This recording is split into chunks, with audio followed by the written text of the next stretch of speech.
دې کې اوس ګناه چاته وکړو؟ آیا د بابا ته وکړو چې دی ورسره روان دی نوجوان سره او ویډیو سازئ ټیک ټاک سازئ؟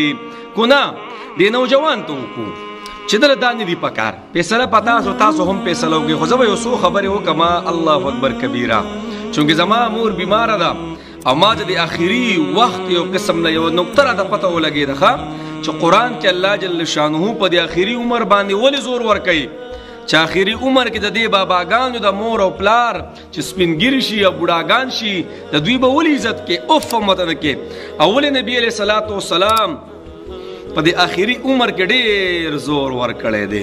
نو ما ته اوس پته ولګېده ځکه چې د مور خدمت را باندې راغلی. قسم دی په د آخري کې دا خدمت کول نه دي، دا ګوره ډېره ګرانه چونکې زما مور بیماره ده. الله دې ول صحت سره د ټولو مسلمانانو کو په هر ځای کې دي بیماران دي، الله دې ول صحت ورکړي. خو جناب د هغې پاسېدل په مونږ، کېناستل په مونږ، روټۍ په مونږه، چای په مونږ، پیسکل په مونږ، اخوا اړول په مونږ، دېخوا راړول په مونږ، شپه کې شوګیره په مونږ، ورځ کې شوګیره په مونږ، د هغې ماتې ګوړې کږې کږې خبرې برداشت کول دا په مونږ، د هغې ټولې هغه اداګانې او جړاګانې چې حق ته ناحقه وی ناحق ته حقه وی هغه ټول په مونږ. نو ما وویل چې خدایه پاکه په د آخري عمر کې دا ټیم څومره ګران شي یو قسم نه دا خدمت کول نه دي. الله نو ای الله مې تا ځکه ویلې چې په دې ټیم کې به ورته اوف هم نه کې. او نبي علیه الصلاة والسلام هم دا ټیم یاد کړی چې په دې ټیم کې به خپل مور او پلار او مشرانو ته اوف هم نه کې. اوس خبر راله د دوی خبره که نه؟ نو ګورئ زه به دواړو خبرو وکړم، دواړو سایډ ته به خبره وکړم.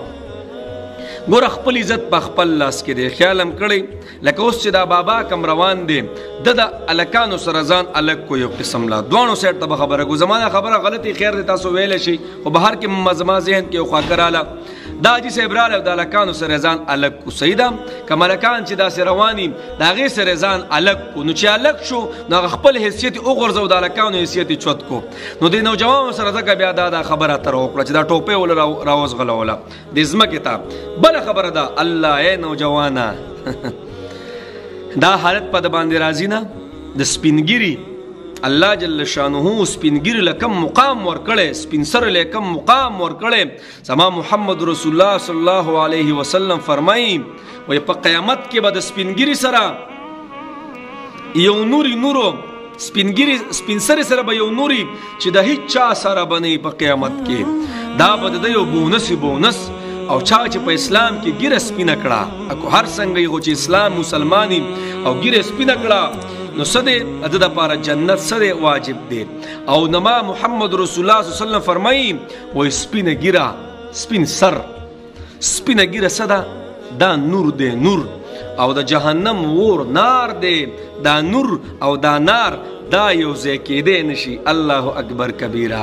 زما د ټولو نوجوانانو ته خواست دی چې د خپلو مشرانو ګوره عزت وکوئ. یو بابا روانو داسې کونټیل شانتې روانو که نه نو یو ماشوم ورته وي بابا وایي په دې ملا کې دا بینډ د څو روپو راچولی دی. بابا ورته په خندا شو وایي ورته ای زویه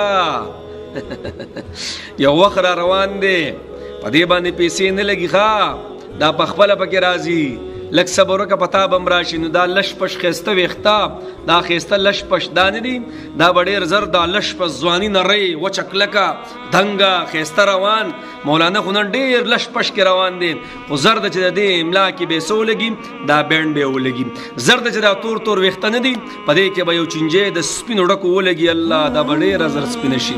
زر ده چې دا ښایسته مخ ښایسته رخسار او دا دا ښایسته خندا دا به ډېر زر په عجیبه حالت کې بدل شي. نو غرض مې دا دی د اولنۍ خبره دا کوم مشرانو ته چې ځان به د وړو سره وړوکی کوئ نه، عزت په خپل لاس کې دی.